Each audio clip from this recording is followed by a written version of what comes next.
Uma vez uma mulher escreveu uma carta para Lutero com dúvidas referente à sua salvação.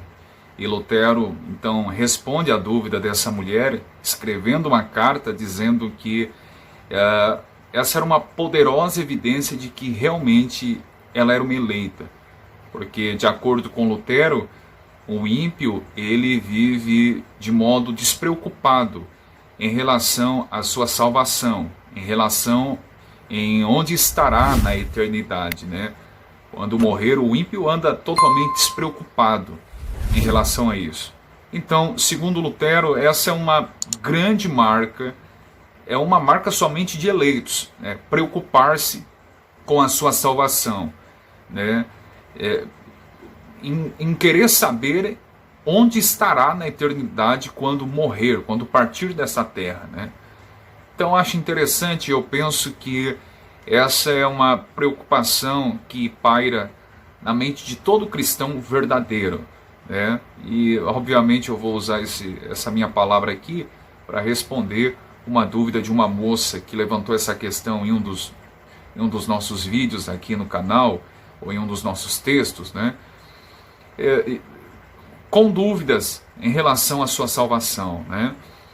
E eu penso que todo cristão verdadeiro já se deparou com isso. Você sabia que o puritano John Bunyan, autor daquele clássico O Peregrino, ele sofria de uma profunda ansiedade em relação à sua salvação, até que um belo dia ele entendeu perfeitamente o que é a salvação pela graça mediante a fé em Cristo, e todo o fardo pesado da religiosidade caiu de sobre seus ombros. Então, precisamos analisar à luz da Bíblia, sempre à luz da Escritura, o que ela diz sobre as marcas, as evidências de um salvo, de um eleito. Quando nós olhamos para a Escritura, principalmente um dos textos meus prediletos, deixa eu abrir aqui rapidamente, no Evangelho segundo João, capítulo 10, versos de números 27, 28 e 29. Olha o que Jesus disse. Esse é um texto claro, é um texto poderoso que Jesus destaca, né, sobre a salvação e a eleição. Diz assim, João 10, 27. As minhas ovelhas ouvem a minha voz e eu conheço-as e elas me seguem. Nós estamos diante do texto bíblico e nós precisamos levantar algumas questões. Será que eu sou um salvo? Eu tenho dúvidas em relação à minha salvação. Como saber isso? Vamos para a Bíblia e vamos fazer pelo menos duas perguntas ao texto. A primeira pergunta, Jesus diz que as ovelhas dele ouvem a sua voz. Primeira pergunta, você algum dia ouviu a voz desse pastor? E obviamente eu estou falando aqui do momento da conversão, de um dia que você reconheceu os seus pecados, reconheceu que era pecador ou que era pecadora, que precisava de um Salvador, que Cristo é esse mediador entre Deus e o homem, 1 Timóteo 2 e 5, né?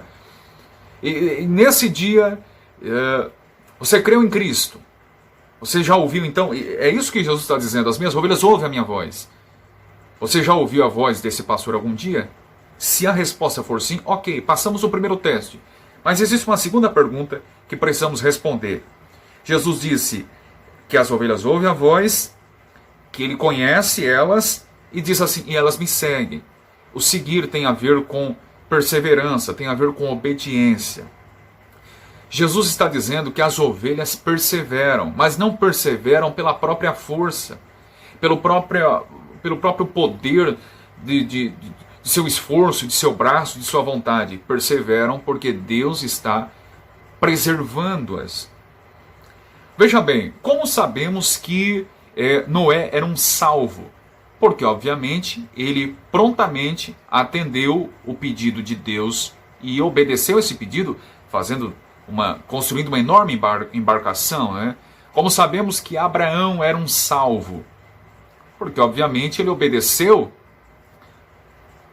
a palavra de Deus para sair de Ur dos Caldeus e ir para uma terra que Deus mostraria a ele. Como sabemos que Paulo era salvo? Porque, obviamente, ele obedeceu a voz de Cristo. Jesus está dizendo que, além de ouvir a voz do pastor, as verdadeiras ovelhas dele, elas o seguem, o obedecem. perseveram. Talvez a maior evidência dessa eleição, da sua salvação, é essa perseverança e essa obediência. Você obedece a Cristo não porque faz por medo de ir para o inferno, ou por medo de um castigo de Deus vir sobre, mas você faz isso porque o ama. Jesus foi muito claro no Evangelho, dizendo assim, que quem me ama guarda as minhas palavras, guarda os meus mandamentos. Portanto, o verdadeiro cristão, ele além de ouvir Deus, além de ouvir Cristo, que é o pastor, ele segue esse pastor. Ele persevera. E ele persevera porque Deus está preservando. Ele obedece a Deus. Então, nos versos 28 e 29, nós temos essa segurança. Aí você está ouvindo e você está perseverando, né? Você está seguindo esse pastor. Ok. É só isso? É só isso. É só isso, não precisa fazer mais nada. Creia e obedeça e segue esse pastor.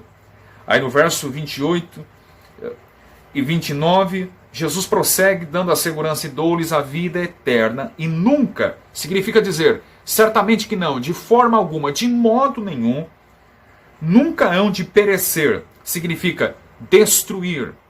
Você não vai se destruir, você não sairá inteiramente do caminho.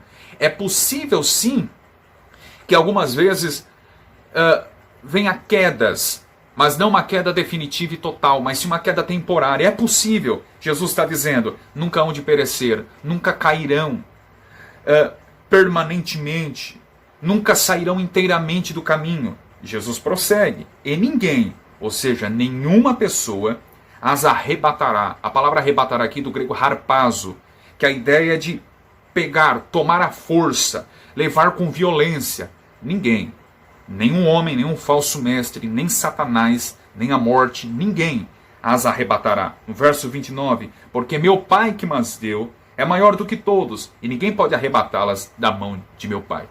É sério mesmo que você acha que os seus pecados arrancarão você da mão do Cristo?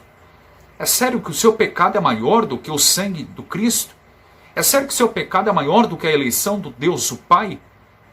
É sério que o seu pecado, até os seus pecados específicos, é maior do que a redenção do Filho?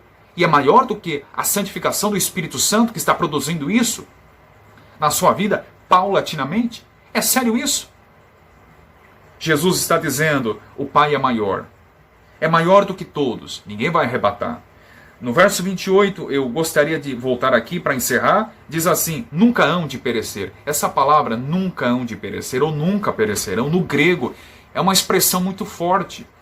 Ela é uma expressão forte que ela denota o maior, o máximo da negativa. É como se Jesus estivesse dizendo mais ou menos assim, por nenhum meio possível vocês vão perecer por toda a eternidade. Eu tenho essa garantia, e a garantia é o meu sangue. João diz, na primeira epístola, no capítulo 2, verso 2, que Jesus é aquele que está desviando a ira do Pai contra o homem. E Ele está nos preservando. Então, eu penso que são evidências que a própria Escritura mostra. Evidências poderosas. Ouvir e seguir esse pastor. Você não precisa ficar com medo e insegura quanto à sua salvação. Assegure-se na Escritura. A Escritura nos dá a garantia dessa perseverança em Deus.